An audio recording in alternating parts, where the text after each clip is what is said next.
Hey.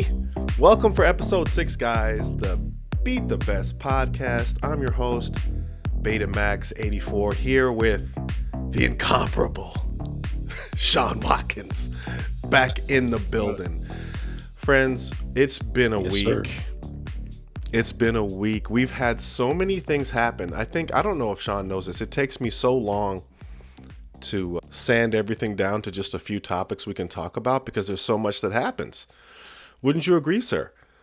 I would absolutely agree. And I know we don't have a whole lot of time, but it's so much to unpack, talk about, try to get your point across. So I appreciate you. You do a phenomenal job of cutting it to the time that we can use. But yeah, man, it's crazy. Yeah, I mean, I'd love to have, Amazon sponsor us and we have time for a 2-hour show. Who wouldn't want that? But otherwise, it's up to us. So today, guys, we're going to talk about the college football scandal because we have to get that out of the way. We're also going to talk about what's happening with Anthony Davis. We're going to talk about Joel Embiid's dwindling career. And we're also going to talk about the OKC versus the Spurs, which my brother Sean Watkins was at that game. Okay, so we're going to get to that as well. But first, friends, we have to jump right into the lead of college football. College football is pretty crazy right now. We started off the week with the bombshell news that Sherrone Moore is being fired. As the rocks kept getting displaced there, we found that there was more than enough cause to let my guy go. Caught playing in a blizzard. Oh, man, it got real bad for him. Also, Lane Kiffin the week before, and then Notre Dame with what's going on, them boycotting the playoffs. So I posed the question to you. What is happening in college football? Is it just human nature, or is there a bigger problem on the horizon for what's happening? I don't think it's not a big problem. I think it's a problem that's always exist. It's a problem of proximity. You've got, here you Not are, a coach. proximity. You've got, yes. They've got young women hanging around them that are working for the college, and and a lot, these younger women are, and I'm not saying all. Don't get me wrong when I say this, but they're hanging around. They're hanging around a program. They're working, and you're working so closely with someone every day. If you don't keep it business, the attraction builds. Oftentimes people admire each other, and then that attraction builds, and then all of a sudden it turns into something that was just an admiration, work admiration. Hey, I admire what you're doing. I admire what you're doing with this football team or this team in general, and then it becomes, becomes something more. Now it's inappropriate. And both parties are involved, and both parties are in the wrong, but the college football coach, the coach has to be more responsible, has to be understanding, has to know I can't do this. Even if he, and here's the thing, even if he were a single man, you can't do that. You don't crap where you eat. You feel what I'm saying? Yes, So yeah. you can't do those things. So it's just one of those things. That's proximity. They've got, like I said, he's got a young woman working with him. It's they see him every day. They probably see them just as much as they see their spouses. So how the saying goes. Oh, I have a work wife or a work husband. Yeah, I That's never what liked that happened. term. Me neither. Yeah. Me neither. It's horrible. Me being a married man for 30 years, no, that's terrible. Yeah, I got to push back here. Not saying you're wrong. I'm saying there's a power aspect to this as well. Okay. When you're pulling down $6 million, it's not like you're not just working at UPS with your work wife packing boxes. You're a multi-millionaire and you're on TV every day. What did Kanye say? It's hard to be humble when you stunting on a jumbotron. Right. That brings a lot of heat, right? So if you're a college coach making millions of dollars, I'm not going to say you're a target, but you kind of are. And you have to be aware of what's going on around you. Of course, there's going to be young shorties that want to holler at you. Of course, there's going to be other women that want to get with you because of your success, your status, and the money. And I agree with that. I think it is going to bring a level of attraction, but this is where the coach has to be more responsible. I mean, not only as a family man, he's a wife and he's got kids, but just as a person that is a superior in that position, that you're this person's boss. He's bringing in this X amount of dollars, and then the person that's working with him sees that as, oh man, that's nice, and he actually likes me. But then you have to keep. He has to be the professional. He's the older adult. He has to, and say, hey, put it in its place, put it in perspective. Okay, that's fine. Yeah. In most cases, he should just move on. Like, listen, this is uncomfortable for me. Let me get somebody else in here. But unfortunately, I think I heard someone say, sex always wins, right? Yeah, I So mean, if it's sex unfortunate. wins, I think it was Stephen A. who said that. He said sex always Yes, wins. I mean, we can go back to Samson and Delilah, right? It's not, right. men and women have been going back and forth through this through the eons of time, Exactly. and there was no jumbotron in 1502. But if you're stunting on the top of a Model T, there's there's somebody who's gonna find you. So I Right. just think it's really interesting when we look at this that obviously he had some self-control issues because it wasn't just her. He was also reaching out to OnlyFans girls and something and Mm, other stuff on the side. And then he crashed out, went to the girl's house and whatnot and lost his mind. You can't do that, Playboy. My dad once told me, don't do the crime if you can't do the time, right? You right. put yourself in this position and now you have to kind of eat that pill. Well, now you're getting into a bigger issue that where he needs some counseling. He can't keep it in his pants per se. So that's when you gotta get some counseling and say, hey, then you know what, I got a problem, you know, and it's hard. And most people say, man, he's an idiot, and he should, you got a good wife at home, you got kids. Most of the time, that doesn't care. People, they don't care. That doesn't matter. They don't think Yeah. like that. So You know what I it's say to people unfortunate. when they say things like that that's so uninformed is that they've never had any power. They've never had any power. I played in Europe and came back with a little bit of money, and the amount of attention that I received from women was high with a little bit of money and a little bit of shine. So I can't even imagine what that looks like when you have the big dollars and the big shine. That's a whole nother level that people have no idea what it's about. So let's scoot on over to you, buddy. This is your part right now.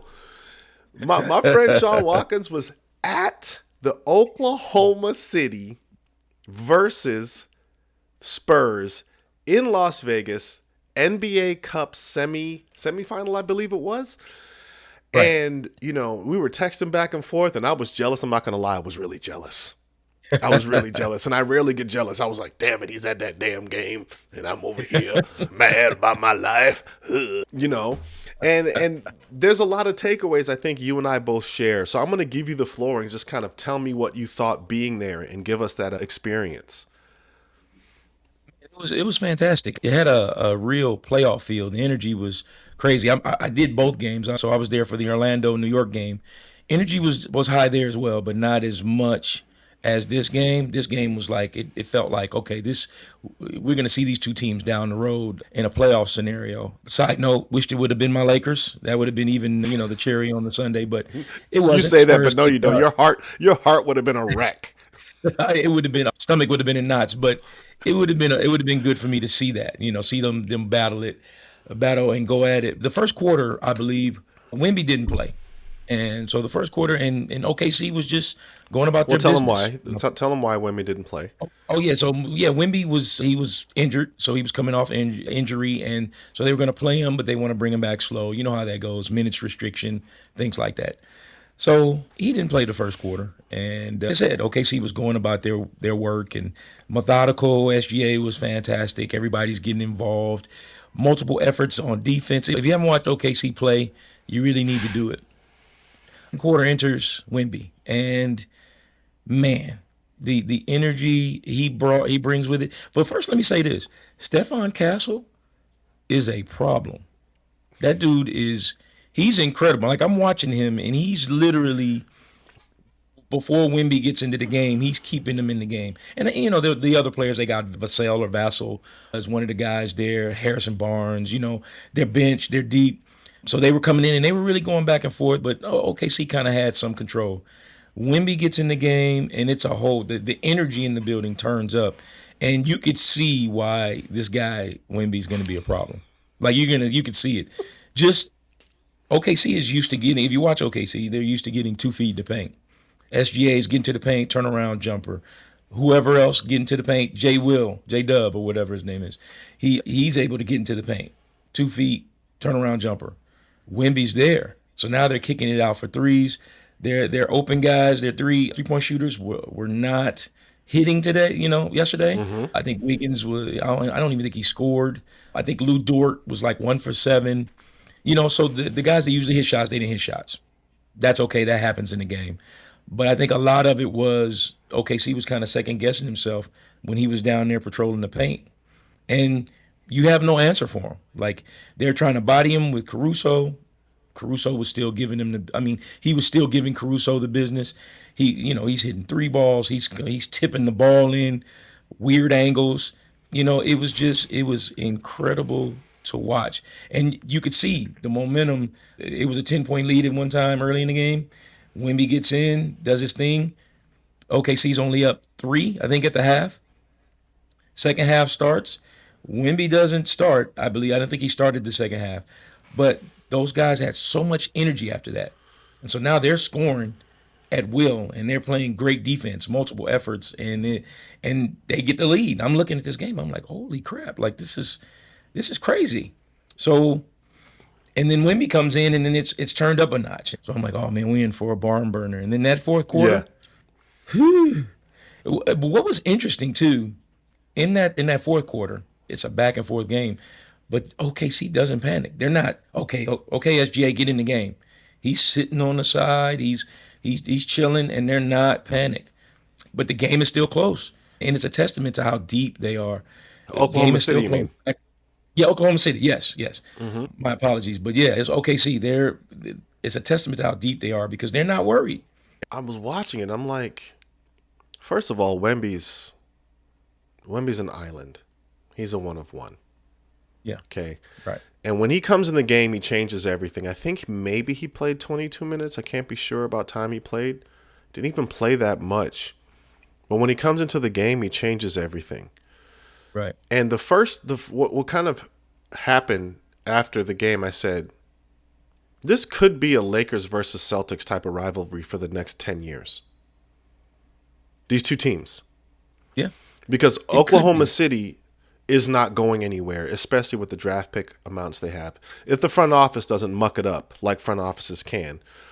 And then the Spurs have, like you said, Stephon Castle's an issue. De'Aaron Fox is a whole issue on by himself.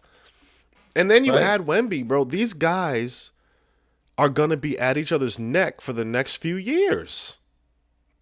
Exactly. And to your point, I agree with you totally. As long as management doesn't muck it up, and as long as the players don't get, how players get, they're like, I'm worth more than this. I'm more than just a role player. Hopefully they can keep these guys and keep them together. You know how that goes.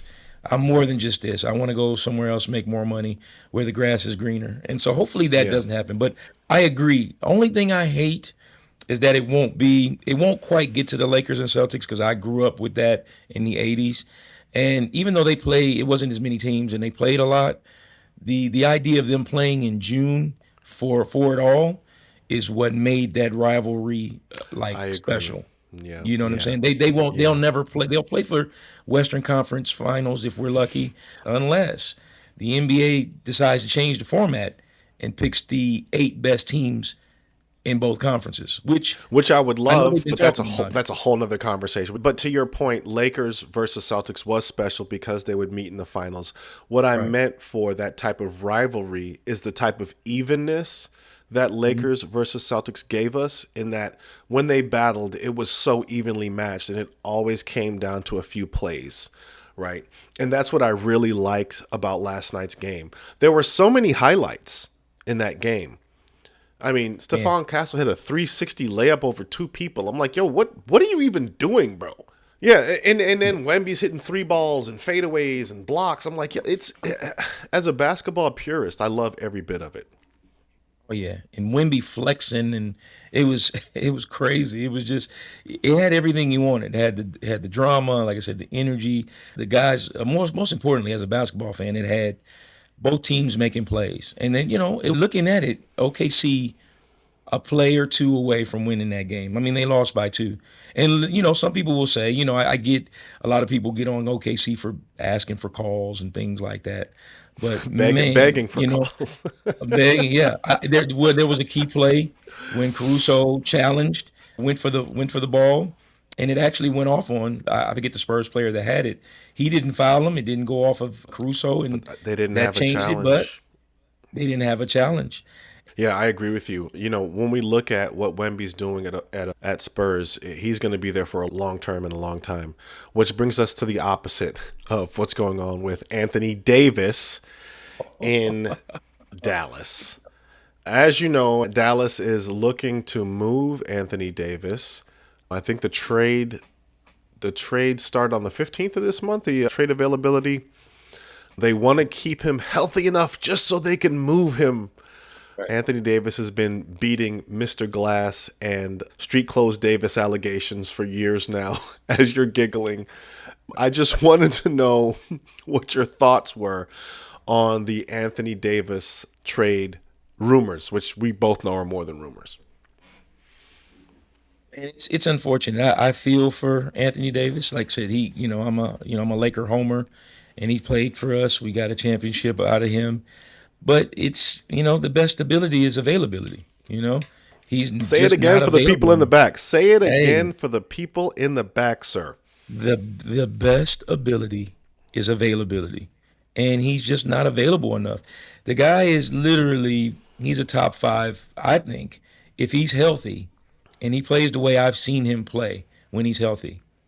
He's a top five, no less than a top 10 player in this league. He is If that I could good. hold, if I could He, just interject on your brilliant point right there, okay? You said if when he's healthy, he's one of the top 5 players in the league. And my knee jerk was to say, no, he's not. But then I was thinking as you were saying it, and you're ducking right.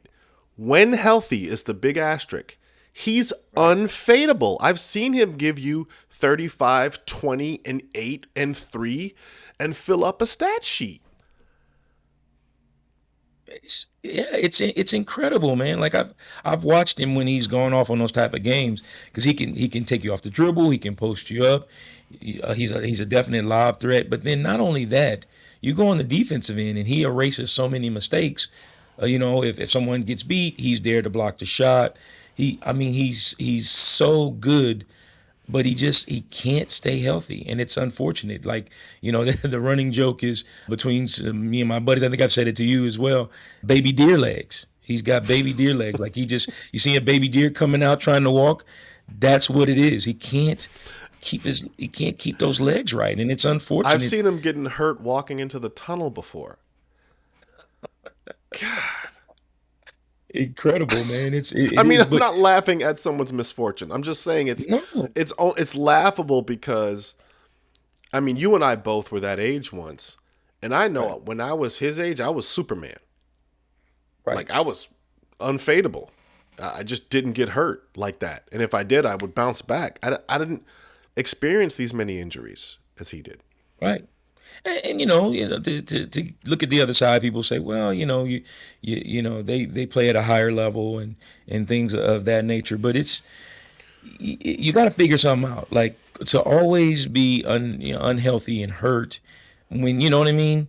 When you're that great, a team has to look at you and say, well, we can't depend on him long haul. But he's still young. I mean, he's still got if he's healthy, like I said, that's always the caveat. If he's healthy, he's got another 3 to 5 years to be relevant. And I gotta so hit you again though. You said if healthy, but that's what you would say about a normal player. His yeah, injuries are at such a high rate that you have to take his health into account when writing his contracts. sure. Yeah, You know, I totally agree. I don't have a rebuttal to that. I mean, he just it's sad because I would love to see AD just be healthy and go out and do his thing, but he's not able to do it for whatever reason. So, getting back to the question, about, or the statement about Dallas shopping him and trading him. Yeah, you have to. But the tough part is going to be, okay, what team do we find that can do that? That's going to take on that and take that risk, high reward, right? So we're That going was to my take on the next risk question of to you. getting, yeah. My next So question to you was going to be, what team would even take that risk on? man, it's tough. It's tough, but does AD want to go there? Because there's a lot of teams that may say that they're probably middle of the road, or maybe not even, maybe they're at the end of the playoff contention. But I don't know. I really don't know. If Dallas is smart, it's got to be an Eastern Conference team. You, Yeah, you you got to can't get him you out of there. absolutely can't trade him to a Western Conference team. I can't. I can't. He's independable. I mean, Cooper Flag's played more games than he has for Dallas in the Well, short Cooper amount of Flag, 18 time. though. Right, but I'm That's saying hard. You know. I know, but I can't even create my offensive schemes around him, Sean. I can't. Yeah. Yeah. I can't. It's true. It's Which true. brings us to our final topic with maligned big men. Since we're on it, let's talk about Joel Embiid. Right, the Right. Joel Embiid era started what 8 years ago or so with the trust the Yeah. process. And he took the NBA by storm, being able to shoot the outside jump shot, post up strong, run the floor, and mash on everybody's center. I think there was a stretch there when he was giving you 30 and 12. Mhm. And now the Joel Embiid era is silently coming to an end. Even I'm not a big East Coast basketball fan, but I do watch what Philadelphia is doing with Maxey and their guards and that rookie guard they have who's lightning in a bottle. They're not even talking about what Joel Embiid brings to the table at all. What do you think's going to happen with Joel Embiid and his injuries? Well, that's a little tougher situation because, like, if you go back to Anthony Davis, that was a trade. Basically, he's bounced around a few teams, and so now it's like, okay, we got to invest in a short period of time. They got Joel Embiid as a rookie, so they really invested their time. So now it's tough to try to move on from that guy. You said trust the process. You've invested so much time and money, and here's the problem. You've had a little taste of what it could be when he's healthy and doing his thing. You're like, oh, we're right there. And so now that you have Maxi, who's an absolute stud, you've got VJ Edgecombe, who's a stud as a rookie. You've got some veteran leadership. I think Paul George he's back and he's playing better, and he's getting his legs underneath him. So you've got the pieces there. It's just it's a little, to me, it's a tougher situation with him than it is with AD. I don't think you can just leave him. You got to stay with it because you've invested so much time and money. Even though Okay, it's like, you know what I mean. Go ahead. I want you to hold that thought. Joel Embiid's scoring average has Hmm. dropped by 9.5 points in the playoff following his MVP win. The largest drop off by a reigning MVP ever. That means in NBA recorded history, for those who don't know what ever means. He's missed 7 of 54 playoff games due to a litany of injuries, despite often playing through the pain. What do you do with a guy like that, man? Again, back to you. You're the brilliant guy. Hold on. You're the brilliant guy who said it. You said the best ability is availability. I'm just quoting the man who said it. And you're absolutely right. But like I said, it's about investments. You can't run away from it. You've invested so much time and money, and he had a great game recently. Just recently, and so there's the glimmer of hope right there for that team. So they're like, oh, he played great. Okay, maybe we can get him back. He's getting healthy, and I've said it time and time again. The best ability is availability, but this guy, it's different. Like I said, he's younger, and I think it's a little more. It's a difficult situation. So, Easier Sean, for me to shop. I gotta jump in But because I love talking to you, dog. I just love talking to you. What you're saying, what you're saying is that you have cost and expenses that you've invested in, correct? right. Just want to make sure. So what you're talking about is a concept called the sunken cost fallacy. Have you heard of this concept? I've never heard of this concept. Please break it You're going down. to love this. You're going to love this. It came to my mind as soon as you said it. The phenomenon whereby a person is reluctant to abandon a strategy or course of action because they have invested heavily in it, even when it is clear that abandonment would be more beneficial. Okay. I learned this very hard the hard way when I used to play poker, right? When you put cards on the board and then, the game changes because somebody's outbeat you, but you already got $1,000 in the pot. You're like, ugh, do I back it up with another 1,000? Because I've already sunken a G into the pot. I've learned this when I owned BMW. Oh, I love this car, and I've already put $5,000, $6,000, $7,000 in repairs into it. So I have to keep it. So the sunken cost fallacy does play an effect into this mentality, and I love that you're talking about this. Are the Philadelphia 76ers going to continue upon this road? Because whether we like it or not, Joel Embiid is a sunken cost. You're not wrong. I can't even really dispute that. You're not wrong at all, man. It's hard to dispute that. I can't argue that. I mean, but here's my point. You've invested so much, but anybody who delves in the stock market, right? You have your stocks. When they take a dive, what do? You don't necessarily try to cash out. You buy Right. more in the hopes of Yes. it rising again. Correct? Yes. Yeah, that's You know a better dollar than I cost do. averaging. Dollar cost averaging. Yeah. Right. So Yeah. you guys didn't know you were going to get a stock lesson today, right? It's tough. So in that situation, it's like, man, I've invested this money. The stock's down, but I saw it peaked just a little bit last week. I gotta stick with it. Let me buy more shares, and I think that's where Philly's at. Because if you make that decision to sell, it's not just him. The dominoes are gonna fall. So now Yeah. Paul George is looking for an escape. Maxie's like, I'm not signing the Max deal. I'm trying to get out of there. Now you're Oh, like, you got to okay, sign Maxey Philadelphia. first for sure. You got to sign Yeah, Maxey yeah. first to a Mac. You Yeah. have to. But I think Maxey wants to stay with the idea that Embiid's going to be there, and you've got some guys around him. He doesn't want to waste his legs. He'll be Charles Barkley. Charles I, Barkley I, in I, Philly when Dr. J left, yeah, I hear that. right? I hear that. God, keeping Joel Embiid is such a high cost. I don't even know if minutes restrictions help him at this point, or if back-to-back game sittings help him at this point. I mean, you and I, that's going to be another topic, all these minutes restrictions and stuff. But Right. Right. to your point of dollar cost averaging and buying more stocks when they're down, that sure works when it's Apple, Microsoft, or Google.